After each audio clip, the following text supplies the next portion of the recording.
If chicken breast, broccoli, and rice is the holy trinity nutrition package for the general population, then protein powder, creatine, and fish oil must be the holy trinity supplement package in the fitness community. And out of this trinity, protein powders and creatine both have clear reasons to help you grow muscle.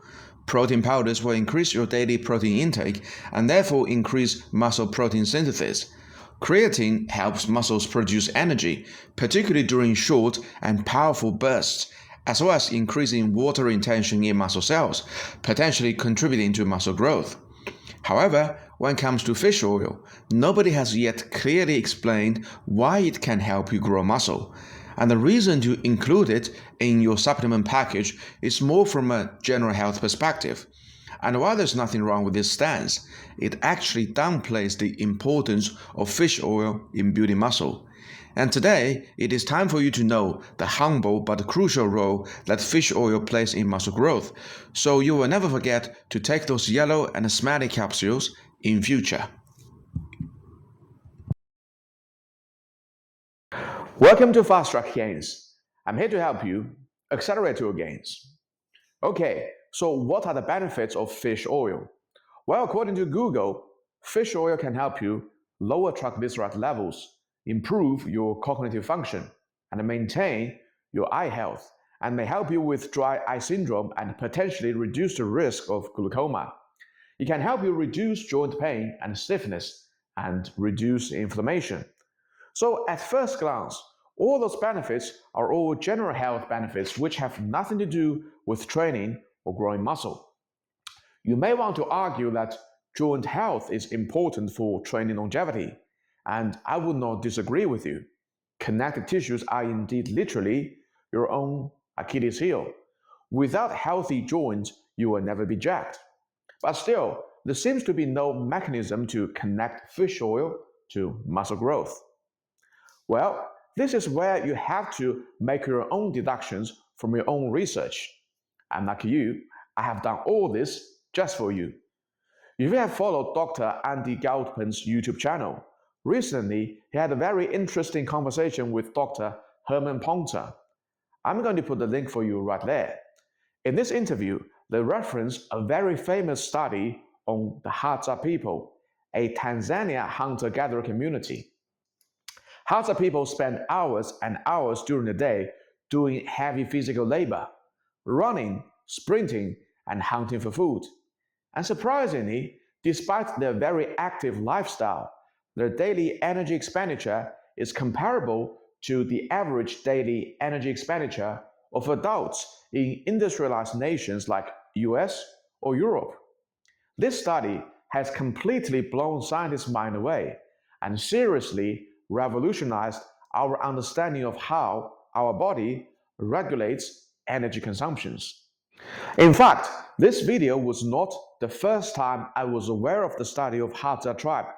And more to the point, Dr. Herman Ponter has yet provided any rationale behind the study in this interview. However, in another interview that I've watched a few years ago, a discussion between Dr. David Perlmutter and Dr. Stephen Gundry, they also referenced the Hadza tribe study. But this time, Dr. Gundry did provide a very compelling rationale on why the energy expenditure of industrialized nations' adults is similar to that of Hadza tribe.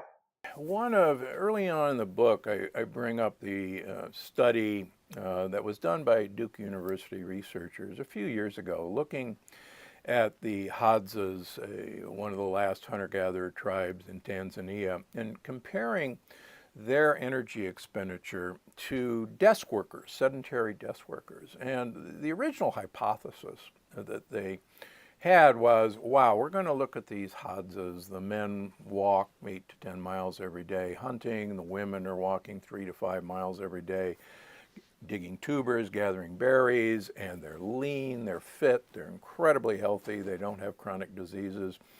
And we're going to bet that their energy expenditure is pretty doggone high because, look what they do. And lo and behold, so they compare them to office workers. And lo and behold, the energy expenditure of the office workers was virtually identical to the Hadzas.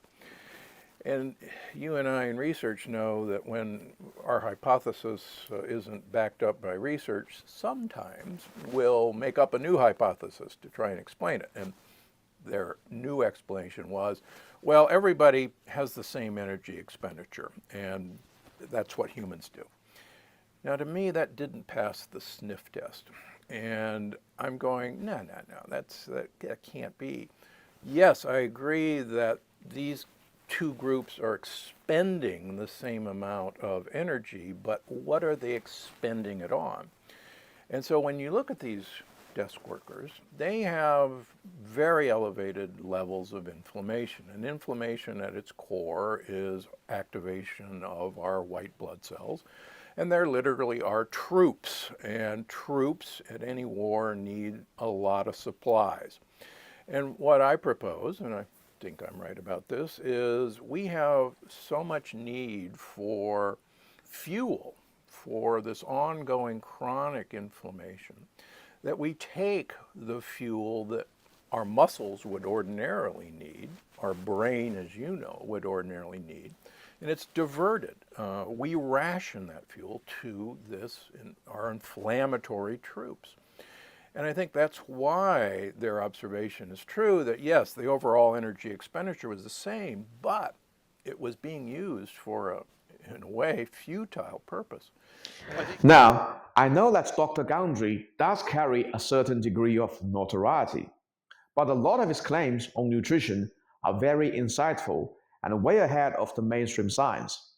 And on the topic of Hadza tribe study, what are they spending their daily energy on is perhaps the most logical explanation to the surprising revelation of the whole study. People from industrialized nations are tired because they waste too much of their energy dealing with all kinds of chronic inflammations, whereas the Hadza people are not wasting their energy on inflammations. Therefore, they can afford walking 10 miles every day and still feel energetic. And if we extrapolate the same rationale from Dr. Gundry and apply it to training context, you will begin to understand why fish oil is crucial for muscle growth. As I mentioned before, muscle tissues are metabolically expensive. It requires a significant amount of energy to maintain its structure and function, even at rest. And if you want to grow more muscle, it will cost the body even significantly more energy to make it happen. So, if you really want to get jacked, one primary task for you is to ensure that your body is not wasting energy on other unnecessary chronic inflammations so it can channel all its focus on building muscle, which is energy costly by itself. And the quickest and most efficient way to do that is to stay away from the three evils: sugar, seed oils, and grains that contain gluten. However, just staying away from the three evils may still not be enough for you if you want to get really jacked. Because every time you train with weights, you are purposefully creating acute inflammation in the muscle groups you are training. So, compared to sedentary population, if you're somebody training hard in the gym, your body actually has more inflammation it has to take care of on a very frequently weekly basis.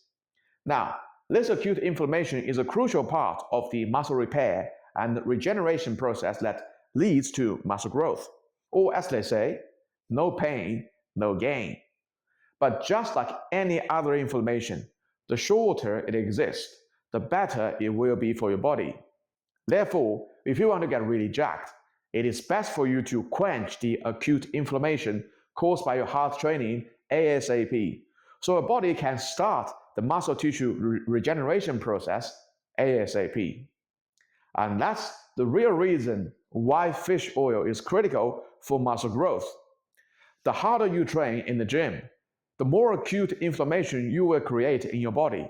And the more inflammation you create in your body, the more energy your body will have to spend on dealing with the inflammation, and thus have less energy to distribute for muscle growth.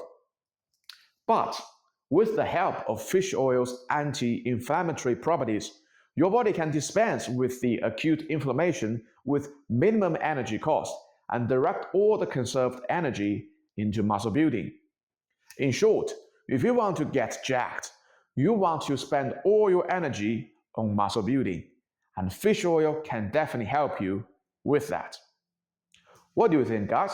Does my rationale sound logical to you or not? Please leave a comment and don't forget to like this video and subscribe to my channel.